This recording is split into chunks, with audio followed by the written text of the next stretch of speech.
ॐ भूर्भुवस्वः तत्सवितुर्वरेण्यं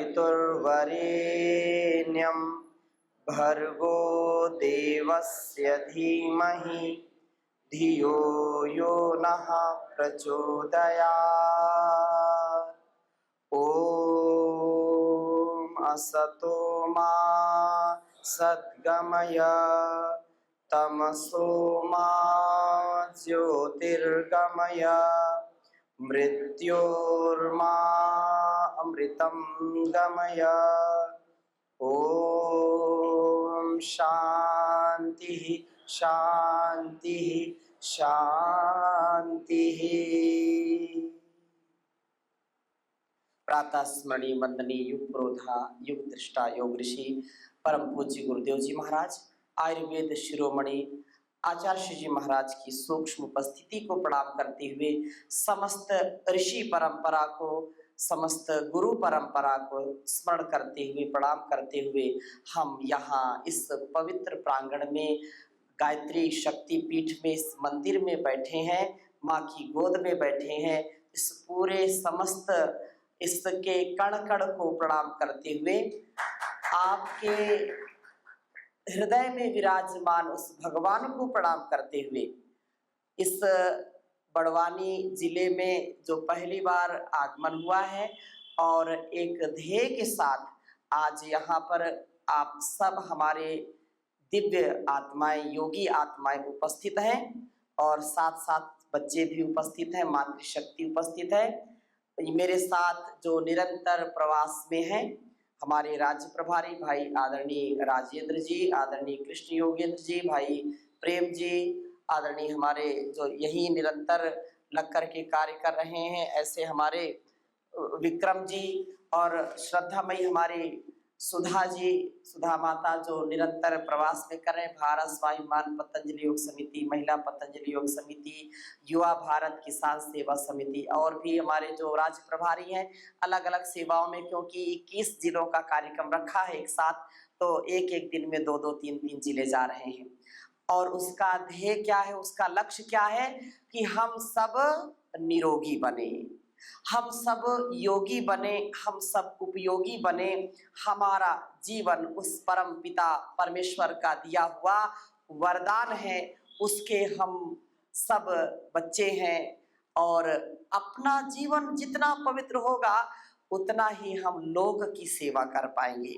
हमारे प्रातः स्मरणीय वंदनीय पंडित श्री राम शर्मा जी ने, श्रद्धामयी माता ने और पूरा जो शांति कुंज हरिद्वार से लेकर के पूरे भारतवर्ष में जो एक योग अध्यात्म ऋषि परंपरा का यज्ञ का और नशा मुक्ति का जो एक अभियान चल रहा है और उसी अभियान को पतंजलि योग पीठ के माध्यम से योग ऋषि परम पूज्य श्री स्वामी जी महाराज, आचार्य जी महाराज जो 21वीं सदी में योग को भारतवर्ष में ही नहीं अपितु दुनिया के कोने कोने में पहुंचाया है। योग आयुर्वेद स्वदेशी की परंपरा को, वैदिक परंपरा को जन जन तक पहुंचाने का कार्य किया है। ये संस्थाएं दो हो सकती हैं, नाम दो हो सकते हैं, काम एक ही है, सच्ची मानवता का। इसलिए अपने संपूर्ण संसार के उत्कर्ष के लिए एक ही ध्येय के साथ, एक ही उद्देश्य के साथ अपने कार्य को हम आगे बढ़ाएं, जिससे कभी हम धोखा ना खाएं, कभी हम रोगी ना हो। और इस ध्येय को आप, क्योंकि बड़वानी में 9 तहसीलें हैं, अभी आपसे हमने पूछा, तो एक संकल्प लेकर के कि हमने अपने कर्तव्य को सदा आगे बढ़ाना है। जैसे एक व्यक्ति, एक महापुरुष, एक ऋषि जब अकेले होकर के देश और दुनिया के कोने कोने तक योग को पहुंचा सकता है, तो क्या हम अपने घर को योगी नहीं बना सकते? क्या हम अपने परिवार को योगी नहीं बना सकते? क्या हम अपने समाज को, अपने नगर को, अपने शहर को योगी नहीं बना सकते? क्या बोलिए, बोलिए ना। आज आपसे कुछ मांगने के लिए आया हूं मैं और आपको ये करना है, इसी में जीवन की सार्थकता है। क्या अपने आप को योगी नहीं बना सकते क्या? योग करने और कराने में कोई हानि है क्या? अगर योग करेंगे कराएंगे तो उससे लाभ किसको मिलेगा? बोलिए ना। सबसे पहले तो लाभ अपने को मिलेगा ना। अगर हम योग करते हैं तो परिणाम दूसरों को नहीं, सबसे पहले हमको मिलेगा। योग करने से हजारों नहीं, आप गिनती नहीं कर सकते कितने लाभ हैं। योग यज्ञ, ये हमारा वैज्ञानिक तथ्य सत्य है। योग इज द कंप्लीट साइंस, यज्ञ इज द कंप्लीट साइंस। जो हम श्वास प्रश्वास लेते हैं छोड़ते हैं वो क्या है? वो नैनो मेडिसिन है। क्या है वो? आप बोलिए ना, क्या है? हाँ, oxygen is the nano medicine. ये नैनो साइंस है, नैनो टेक्नोलॉजी है और नैनो मेडिसिन है। देखो, मैं आपसे 2-3 बातें करता हूं और जहां गलत मैं हूं आप तुरंत बोल देना स्वामी जी आप गलत बोल रहे हैं। हम सबको जीने के लिए क्या चाहिए? ऑक्सीजन चाहिए। खाने पीने के लिए तो चाहिए कुछ। चींटी से लेकर के हाथी तक, चींटी से लेकर के हाथी तक सबको 3 फॉर्म में चीजें मिलती हैं। एक तो लिक्विड, एक जो सॉलिड और तीसरा गैसेस के रूप में, है ना।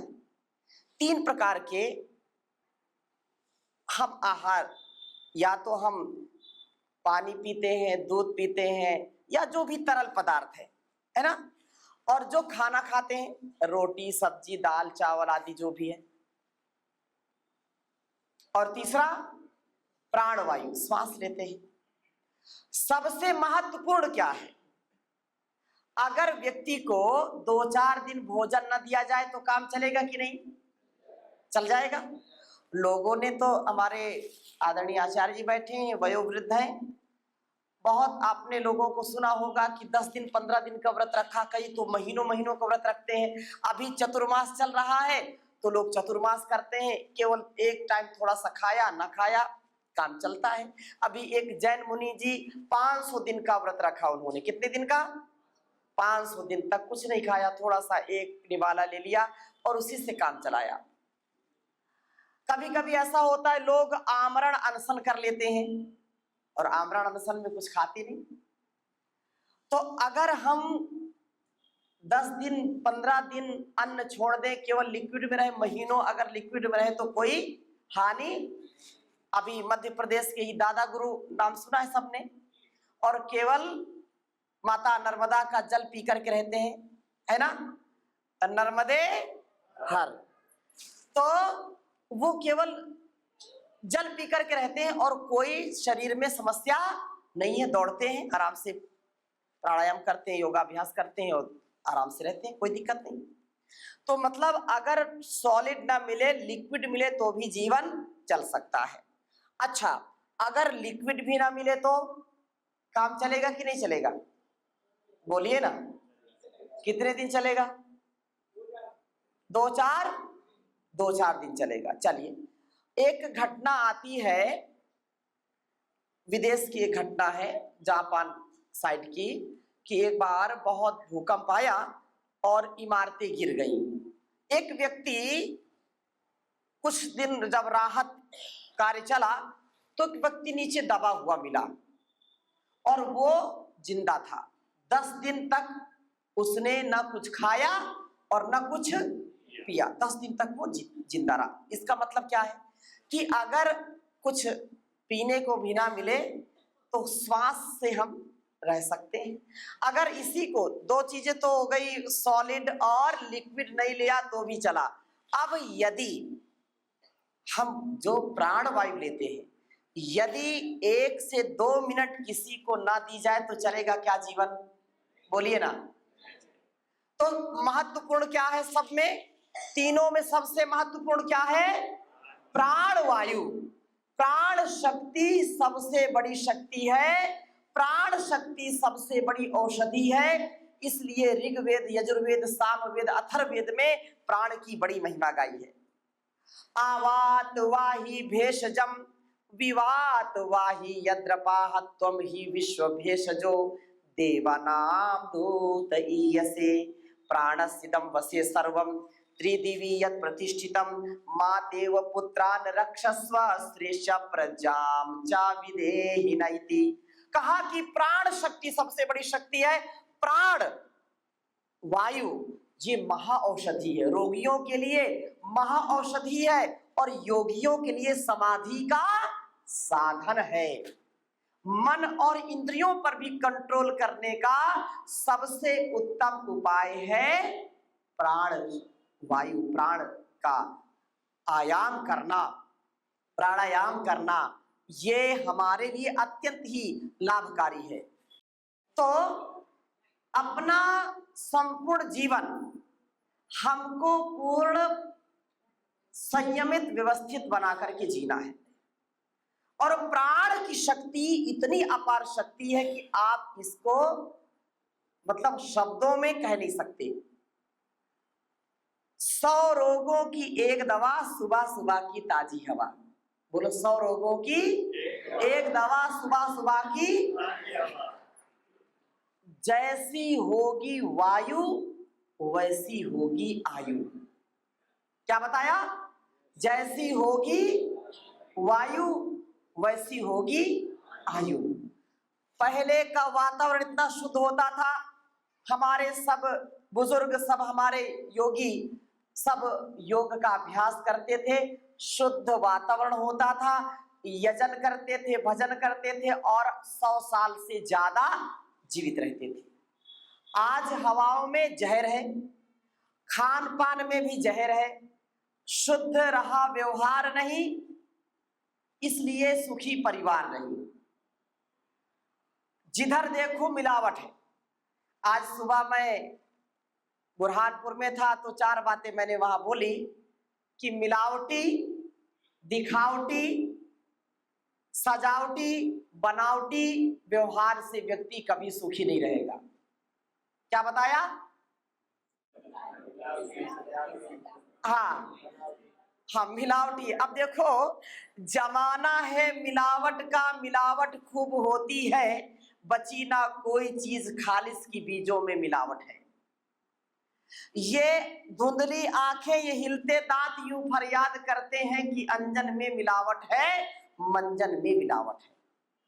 कि कहा बीमारियों ने कि आओ मिलकर के करें हमला, कि अब कोई खतरा नहीं, दवाओं में भी मिलावट है। मतलब अगर कोई बोले कि शुद्ध क्या है तो बोलते हैं शुद्ध तो अब जहर भी नहीं मिलता। क्या बोला? अब जहर भी शुद्ध नहीं मिलता। तो हमको इन चीजों से बचना। हमारे विचार में मिलावट है, हमारे आहार में मिलावट है, हमारे व्यवहार में मिलावट है। इसलिए हमको अगर सच्चे अच्छे अर्थों में जीवन को जीना है तो योग करने वाला व्यक्ति, योग कराने वाला व्यक्ति, यज्ञ करने वाला व्यक्ति, यज्ञ कराने वाला व्यक्ति, स्वाध्याय करने वाला व्यक्ति, ध्यान साधना करने वाला, सत्संग करने वाला, माँ गायत्री का जाप करने वाला, जप तप करने वाला व्यक्ति कभी मिलावटी नहीं हो सकता है। उसका जीवन पूर्ण सात्विक होगा, तात्विक होगा, वास्तविक होगा। इसलिए मैं निवेदन करना चाहता हूं कि अब एक संकल्प लेना है कि जो सामर्थ्य परमपिता परमेश्वर ने मुझको दिया है, जो सामर्थ्य मेरे माता पिता ने दिया है, जो सामर्थ्य मेरे गुरु ने, आचार्य ने दिया है, जो सामर्थ्य धरती माता ने, भारत माता ने दिया है, जो सामर्थ्य संस्कृति ने, प्रकृति ने, नियति ने दिया है, उस सामर्थ्य को मुझको और बढ़ाना है, आत्म कल्याण से लोक कल्याण के लिए लगाना है। पशु प्रवृत्ति है यही कि आप ही चरे, और मनुष्य है वही कि जो मनुष्य के लिए मरे। अगर हम केवल अपने लिए जिए तो क्या जिया? ऐसे तो पशु पक्षी भी जीते हैं। इसलिए हमारा ये निज कर्तव्य है, ये हमारा स्वधर्म है, ये स्वकर्म है कि जैसे हमारे सब ऋषि ऋषिकाओं ने, सब वीर वीरांगनाओं ने, सब महापुरुषों ने इदम राष्ट्राय इदम नमम की भावना से कार्य किया है, उस भावना को हमारे जीवन में हमको उतारना है और अपनी सनातन पुरातन वैदिक परंपरा को, ऋषि परंपरा को घर घर पहुंचाना है। घर घर योग आयुर्वेद का यज्ञ का, घर घर अपने वेदों के ज्ञान का, घर घर अपने आत्म कल्याण से विश्व कल्याण का संदेश पहुंचाना है और हर व्यक्ति को ऋषि कल्प बनाना है, हर मातृशक्ति को ऋषिका बनाना है। याद रखना, समाज को अच्छा बनाने में, समाज को सही दिशा में लाने के लिए हर व्यक्ति को कार्य करना पड़ता है। शासन प्रशासन तो आपका सहयोग करता है। अगर हमको आत्म परिवर्तन करना है, समाज का परिवर्तन करना है, तो हमको इस बात का सदा ध्यान रखना चाहिए कि मैं खुद अपने आप में समस्या नहीं समाधान बनूं। और मैं सब जगह बोलता भी हूं, सामने आपके पीछे लिखा है ना, अपना सुधार संसार की सबसे बड़ी सेवा, संसार पर सबसे बड़ा उपकार है। अगर अपना सुधार मैं नहीं करता तो संसार के लिए मैं क्या कर सकता हूं? मैं बीमार रहूंगा, मैं लाचार रहूंगा और समाज को भी ऐसा बनाऊंगा तो क्या लाभ मिलेगा? इसलिए आपको, हमको मिलकर के इस पूरे बड़वानी को और 9 तहसीलों तक जाकर के, ग्राम पंचायतों तक जाकर के, ग्रामों तक जाकर के, घर घर जाकर के एक शंखनाद करना है कि हम सब एक हैं, हम सब एकता के साथ इस समाज को, राष्ट्र को उन्नत बनाएं। और जो कठिनाइयां, देखो संसार में संघर्ष का नाम जीवन है। संघर्ष तो सब जगह है। अगर व्यक्ति अकेले है तो भी संघर्ष है, परिवार में है तो भी संघर्ष है, समाज में तो भी संघर्ष है। संघर्ष कहाँ नहीं है? संघर्ष तो रहेगा, लेकिन हमको उन संघर्षों में अपने आप को सदा ही एक भाव के साथ, उच्च चेतना के साथ, भक्ति भाव के साथ इस संसार की सेवा में जो हमारा तन मन धन लग सकता है, संसाधन लग सकता है, जीवन लग सकता है, और उसको लगाना है और अपने जीवन को उत्तम से उत्तम बनाना है। और प्रभु की भक्ति के साथ प्रभु का गुणगान करें, उसका जीवन में आत्मसात करके जब आप किसी कार्य के लिए निकलते हैं तो पहले तो अकेले होते हैं और फिर धीरे धीरे कारवां बनता चला जाता है और एक दिन आप संसार के दिशा को और दशा को बदलने वाले बन जाते हैं, इतिहास गढ़ने वाले बन जाते हैं। लेकिन चलना पड़ेगा, कदम कदम से मंजिल मिलती है। अब कोई ऐसा नहीं कि एक दिन में व्यक्ति पहलवान बन जाए। बोलो बनेगा क्या? किसी को पहलवान बनाना है तो कितने दिन लगेंगे? अरे कम से कम 1 साल 2 साल तो लगेगा ना। अरे कम से कम 7 महीने तो लगेगा ना, है? तो 7 महीने 9 महीने तो लगेगा ही लगेगा। इसलिए आत्म परिवर्तन, आत्मोन्नति के लिए जीवन मिला है और उसको अनुशासित, मेरे साथ शब्द बोलिए, अनुशासित, व्यवस्थित, मर्यादित, संयमित। अब देखो, जिनके जीवन में ये चीजें घटित होती हैं वही जीवन और जगत का उद्धार करने वाला बनता है। यदि हमारा खुद का अनुशासन अपने इंद्रियों पर नहीं है, मन पर नहीं है, तो हम दूसरों पर कैसे अनुशासन करेंगे? अगर हमारा जीवन ही व्यवस्थित नहीं, हम दूसरों को कैसे व्यवस्थित करें? हम इधर उधर टहले, खूब घूमें और अनावश्यक कार्य करें, दूसरों को बोले नहीं ऐसा मत करो, तो बात कोई मानेगा क्या? हमारे खान पान में संयम नहीं है, हमारे संपूर्ण व्यवहार में संयम नहीं, हम दूसरों को संयम का पाठ पढ़ाएं तो बताओ संयम आएगा क्या? नहीं आएगा। इसलिए महर्षि पतंजलि जी ने जो योग का जो है ग्रंथ लिखा, तो सबसे पहला सूत्र क्या लिखा है? अथ योगानुशासनम। क्या है? बोलिए एक बार, अथ योगानुशासनम। अब देखो, ऐसे तो शब्दों का जो है विश्लेषण विद्वान करते हैं, लेकिन हमारे लिए जो कल्याणकारी उसको हमको ग्रहण करना चाहिए। अनुशासन ही योग है। क्या है? अनुशासन ही योग है। योग चित्तवृत्ति का निरोध योग है, लेकिन अनुशासन नहीं आएगा तो बताओ योग चित्तवृत्ति निरोधा होगा क्या? नहीं होगा ना। खान पान और जीवन के रहन सहन का अनुशासन होना चाहिए। अंग्रेजी में अनुशासन को क्या कहते हैं? क्या कहते हैं? डिसिप्लिन कहते हैं। और जब आपके खान पान पर, आपकी इंद्रियों पर, आपके मन पर, आपके व्यवहार पर, आपके आहार पर अनुशासन नहीं है, कंट्रोल नहीं है, डिसिप्लिन नहीं है, तो फिर क्या होगा? डिसिप्लिन नहीं है तो डिजीज होंगे, डिसऑर्डर होंगे। क्या होंगे? Disease, disorder. इसलिए अपने मन को, इंद्रियों को ऑर्डर में रखो। कहाँ रखो? ऑर्डर में रखो, उनको कंट्रोल रखो। मेरी इंद्रियां हो सदा मेरे वश में, मेरी इंद्रियां हो सदा मेरे वश में, मेरे मन पे मेरा ही अधिकार कर दो, प्रभु मेरे जीवन का उद्धार कर दो।